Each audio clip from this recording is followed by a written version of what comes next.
अनंत कोटी ब्रह्मांड नायक राजाधिराज योगीराज परब्रह्म सद्गुरु श्री स्वामी समर्थ महाराज यांच्या कृपेने आज जी स्वामी समर्थ महाराजांची कथा आहे, जे स्वामी समर्थ महाराज माझ्याकडून बतून घेतले ते मी तुमच्याकडून थोडक्यात सांगण्याचा प्रयत्न।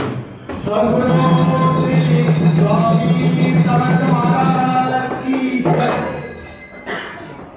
श्री स्वामी समर्थ ब्रह्मांड नायक श्री स्वामी समर्थ महाराज यांची कृपा प्रत्येक भक्तावर होती, प्रत्येक भक्तावर आहे। स्वामी महाराज अक्कलकोटला असताना प्रत्येक भक्तावरचं संकट हे स्वामी महाराज जाणत होते। काही भक्त स्वामी समर्थावर उभे राहायचे, स्वामी महाराज त्याच्या मनातला भाव ओळखत असे, याच्या मनात जो भाव आहे याची काय इच्छा आहे स्वामी महाराज आधीच जाणून घेत असे। होत असत तर महाराज मान हलवायचे, नाही तर महाराज एकदम शांत बसवायचे। मागील अध्यायामध्ये श्रीपाद भट जेव्हा त्यांना ताबूत मध्ये जाण्यासाठी स्वामींनी नाही सांगितलं तरी भुजंगा श्रीपाद भटाबरोबर गेला होता आणि त्यावेळेस त्यांचे जोडवे हरवले होते।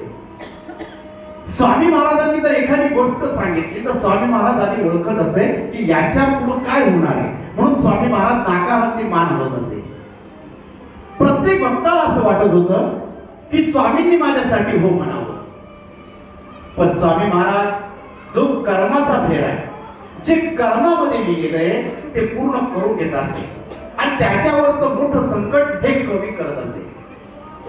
सोलापूरचे नाना सोनी फक्त दत्त मंदिरात जाऊन दत्ताची सेवा करायची, वकील झाले होते, तो पुढे नोकरी लागत नव्हती, त्यांना कोणी सनदच देत नव्हते। जर सनद मिळाली तर इंग्रजांचे वकील म्हणून त्यांना पदवी मिळणार होती।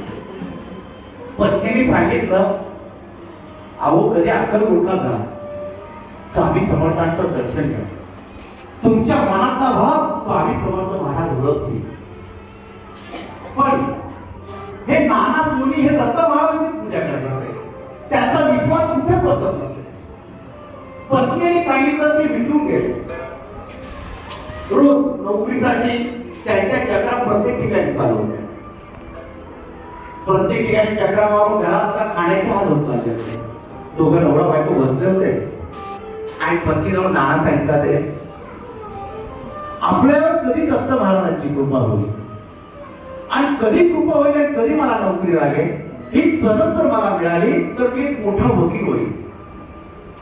पत्नी सांगली, अहो तुम्ही दत्त महाराजांची सेवा करतात ना, मग दत्त महाराजांची कृपा तुमच्यावर नक्की होईल, पण तुम्ही माझं ऐकता का? एकदा अक्कलकोटला जा, स्वामींचं दर्शन घ्या। तेव्हा नाना सोनी पत्नीला सांगताय, मी तुझ्या स्वामींकडे जाईल, अक्कलकोटला जाईल, जर मला नोकरी लागत असत तर मी आता जाणार नाही। पत्नी म्हणू लागले, माझ्या स्वामींचं नाव तर घ्या तुम्ही, स्वामी तुम्हाला खाली हात पाठवणार नाही, तुमची इच्छा पूर्ण करते। नाना सोनी उठून गेले, पत्नीशी काय वाद झाले म्हणून बाहेर जाऊन ते बाकावर बसले। पत्नी उठली, देवाऱ्यावर दत्त महाराजच्या मूर्तीजवळ बसली, स्वामींचं नामस्मरण घेऊन लागली, स्वामी यांना बुद्धी द्यावं, तुमच्यापर्यंत बोलवा। आणि तेवढ्यात पोस्टमन आला आणि एक पाकिट दिलं।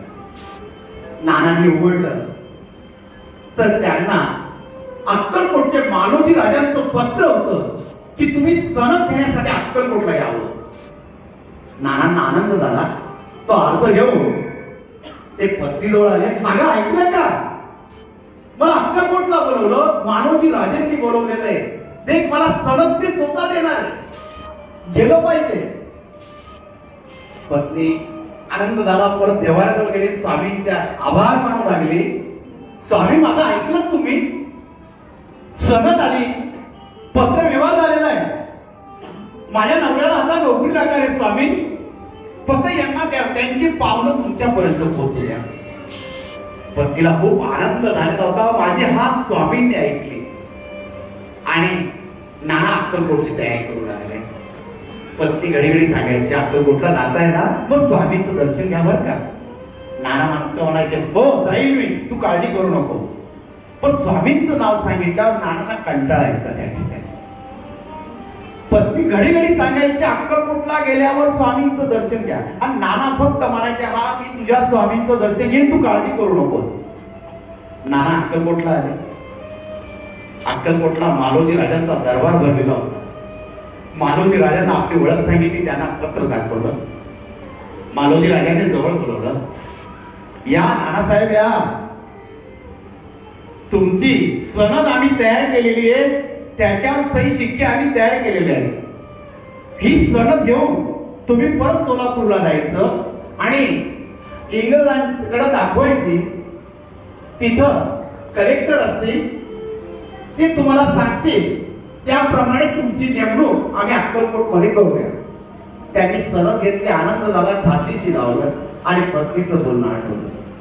स्वामींच्या दर्शनाला जायला लावलं. मनामध्ये भाव नव्हता, फक्त पत्नीने सांगितलं म्हणून स्वामींच्या दर्शनाला जायचं होतं. स्वामी महाराज बसलेले होते आणि स्वामींच्या अवतीभोवती गणपतराव जोशी त्या दिवशी स्वामींजवळ आले.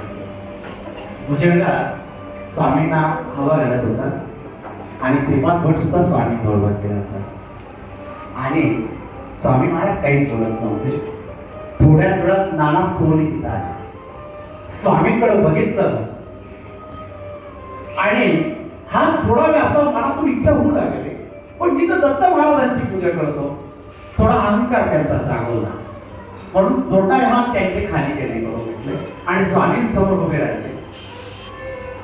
मनामध्ये अहंकार असल्यामुळे आपल्या हातातली सनद घेतली, स्वामींच्या हातामध्ये दिली. स्वामींनी ती सनद घेतली आणि भुजंगाच्या हातामध्ये देऊन टाकली. स्वामी एक शब्द बोलले नाही. नानासाहेब उभे राहिले, स्वामींकडे बघू लागले. स्वामी महाराज वर मान सुद्धा करत नव्हते. स्वामींनी मान फक्त खाली करून दिलेली होती. नानासाहेबांना थोडा राग आला. मी स्वामींकडे सनद दिली आणि स्वामींनी माझी सनद नाही स्वीकारली आणि एका त्यांच्या सेवेकऱ्याकडे दिली. भुजंगाकडची सनद त्यांनी हिसकून घेतली आणि चालू पडले. नाना निघून गेले. स्वामींनी मान वर केली. अरे भुजंगा, अरे मनामध्ये भाव नाही, पण याच्या पत्नीचा माझ्या बद्दलचा भाव आहे म्हणून मी याची इच्छा पूर्ण करणार आहे. पण याच्या कर्माचा फेर अजून पूर्ण झालेला नाही म्हणून मी याच्या सनद हात लावू शकलेलो नाही. स्वामींनी नाकारार्थी मान हलवली होती हे नानांना समजून गेलेलं होतं. नाना ताबडतोब सोलापूरला आले, कलेक्टर ऑफिस मध्ये गेले. तिथं काही इंग्रज अधिकाऱ्यांना भेटले आणि मालोजी राजांनी जी सनद दिलेली, ती सही शिक्का केलेली, ती त्यांना दाखवली. इंग्रज अधिकारी बोलू लागले, अहो सोनी, आम्हाला वकिलांची गरज नाहीये.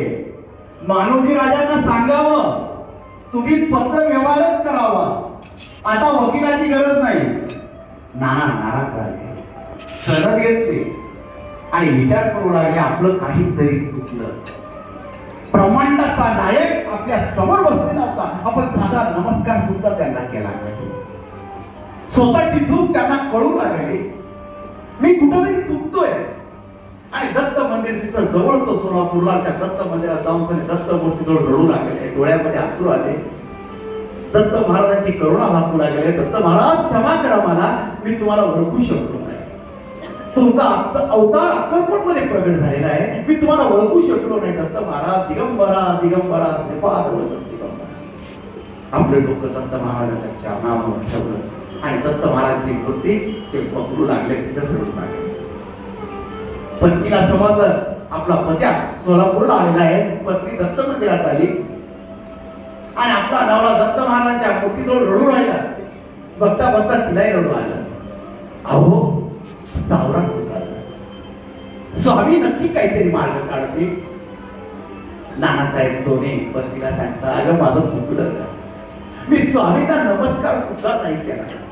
स्वामींनी माझी सनद घेतली आणि एका स्वामी भक्ताकडे देऊन टाकली. माझ्या सनदचा स्पर्श सुद्धा स्वामींनी केला नाही, म्हणून मला नोकरी नाही मिळाली. अहो काळजी करू नका, स्वामींची काहीतरी लीला असेल, आपण दोघं अक्कलकोटला जाऊया. नाना बोलले, हो तू चाल, स्वामी तुला ऐकते. पत्नीला तयारी करायला लागली. दोघं जण अक्कलकोटच्या दिशेने निघाले.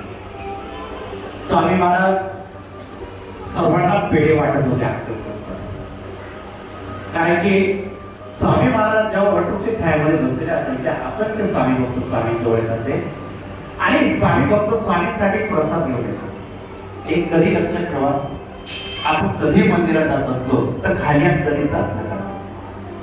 जसं आपल्या घरी एखादा पाहुणा येतो, तो पाहुणा आल्यावर आपल्या घरात लहान मुलं असतात आणि आपल्याला जर अपेक्षा असते या पाहुण्याने काहीतरी आपल्याला आणले. जेव्हा तो पाहुणा काहीतरी आपल्याला देतो तर आपला आनंद द्विगुणित होतो आणि आनंद द्विगुणित झाल्यावर आपण त्याच्यासाठी जेवणाची व्यवस्था अजून चांगली करतो. तसं भगवंताचं असतं. भगवंताच्या दारामध्ये जाताना जरी आपण काही देऊ शकलो नाही तर एक गुलाबाचं फुल का होईना ते मंदिरात गेलं पाहिजे. म्हणून मंदिरात एक दान पेटी ठेवली आहे की आपण जर मंदिरात काही देऊ शकलो नाही तर त्या मंदिरामध्ये दान पेटी दान करावं. जसं एखादा पाहुणा आल्यावर तो म्हणतो मी काही आणलं नाही, तर घरात लहान मुलं आहेत तर त्या लहान मुलांच्या हातात तरी मी पैसे टाकत म्हणजे घरच्यांना आनंद होईल आणि खरंच आई बाबाला तो आनंद होतो. म्हणून ती दान पेटी प्रत्येक मंदिरामध्ये ठेवलेली असते, ती शो म्हणून ठेवलेली असते. त्या तुम्ही दान पेटीत पैसे टाका म्हणून उदाहरण नाही देते. जो भाग आहे, जो भाव आहे दान पेटीचा तो समजला पाहिजे की दान पेटी का असते. जसा तो पाहुणा लहान मुलांच्या हातामध्ये पैसे देतो तेव्हा आई बाबाला आनंद होतो, यांनी माझ्या मुलांना काहीतरी दिलं म्हणून ते त्याचा पाहुणचार अजून चांगला करतात. मग जेव्हा आपण दान पेटीत काहीतरी दान टाकतो तेव्हा स्वामी महाराज सुद्धा आपला पाहुणचार चांगला प्रकारे करतात. तर म्हणून दान पेटी मंदिरामध्ये ठेवूया. म्हणून मंदिरात जाताना कधी खाली आज्ञा करतात, काही पण एक फुल घ्या, एक प्रसाद घ्या, काहीतरी भगवंताला दान दिलं पाहिजे. म्हणून मंदिरात जाताना काहीतरी दान केलं पाहिजे. खाली हात कधी घेऊ नये. आपण जेव्हा भरभरून जातो तेव्हा सुद्धा आपल्याला भरभरून देत असतो. हा झाला दान पेटी. आता पती पत्नी अक्कलकोटच्या तयारीत जाऊ लागले. स्वामी महाराज यांच्या पुढे असंख्य स्वामी भक्तांनी पेढे आणलेले होते. स्वामी महाराज प्रत्येक भक्ताला पेढे वाटत होते. स्वामी महाराजांपुढे असंख्य प्रसाद येतात तर फळेच होते, पण स्वामी महाराज स्वतःसाठी कधी ठेवत होते. सर्व भक्तांना देऊन प्रसन्न होतात. आणि हे नाना सोनी त्यांची पत्नी आली. स्वामी महाराज पेढा वाटता वाटता त्या नाना सोनीच्या हातामध्ये पेढा पडला आणि स्वामी बोलले, नाना ओळखलं का? बस एवढे स्वामी महाराज बोलून त्यांच्या पत्नीकडे पाहू लागले आणि बोलू लागले, माई आली, माझ्या दर्शनाला आली. आणि एवढं बोलून स्वामी महाराज वटवृक्षाच्या छायेमध्ये बसलेले असताना नाना त्यांची पत्नी स्वामी जवळ गेले. नानांना स्वामी जवळ येऊन आपला पश्चाताप येऊ लागला की स्वामी माझी चूक झाली, स्वामी मी तुम्हाला ओळखू शकलो नाही. स्वामी मी साधा नमस्कार सुद्धा तुम्हाला केला नाही, मला नोकरी नाही लागली ते नको स्वामी, पण मला पश्चाताप या गोष्टीचा होतोय स्वामी. हा ब्रह्मांडाचा नायक माझ्या समोर बसलेला असताना मी साधा नमस्कार केला नाही, याचा मला त्रास होतोय. स्वामी मला म्हणतात, अरे नाना तुझ्या पत्नीचं कर्माचं फळ खूप चांगलं आहे, तिचा पुण्याचा वाटा खूप मोठा आहे, त्यापुढं तू केलं कृत्य फार कमी. तुझ्या पत्नीची सेवा इतकी आहे, तिच्यामुळे मी तुझ्यावर प्रसन्न होतोय. कधी लक्षात ठेवा, पत्नीची सेवा करते त्याचं पुण्य त्याच्या तिच्या पतीला लागत असतं. म्हणून पत्नीने जी सेवा केलेली तिचा पुण्याचा वाटा हा तिच्या पतीला नक्की भेटत असतो. हे कधी लक्षात ठेवा पती लोकांना, का आपली पत्नी जर देवाचं नाव घेतली तर तिच्या नामस्मरणात अडथळा कधी जाऊ नका. कारण की ती जे करते देवाचं नामस्मरण ते आपल्यासाठीच करते, हा भाव लक्षामध्ये घ्या. जेव्हा स्वामी सांगत होते त्यांच्या पत्नीला, अरे नाना तुझ्या पत्नीचं पुण्य अपार आहे म्हणून मी तुझ्यावर प्रसन्न होतोय. नाना रडू लागले, स्वामीचे चरण पकडले. स्वामी महाराज क्षमा असावी, स्वामी क्षमा असावी. तेव्हा पत्नी स्वामींना सांगते, नानांची स्वामी महाराज वरवर भटकता स्वामी, यांना कुठेतरी नोकरी लागू द्या. यांनी वकिलीची परीक्षा दिलेली, यांना कुठेतरी यांच्या मनासारखं होऊ द्या. तेव्हा स्वामी महाराज बोलताय, काळजी करतोस कशावर? मालोजी राजांना आम्ही सांगतो, तुझा योगक्षम चालवण्याची काळजी आम्ही मालोजी राजांना सांगतो. काळजी करू नकोस, तुला मालोजी राजांजवळ नोकरी लागेल. वकील म्हणून तू मालोजी राजांचा राहशील. आणि स्वामी महाराजांनी आशीर्वाद दिला. नानांना जवळ घेतलं आणि त्याच्या पत्नी जवळ घेतलं आणि दोघांच्या डोक्यावर हात फिरवला, एकच आशीर्वाद दिला, ही स्वामींची भक्ती.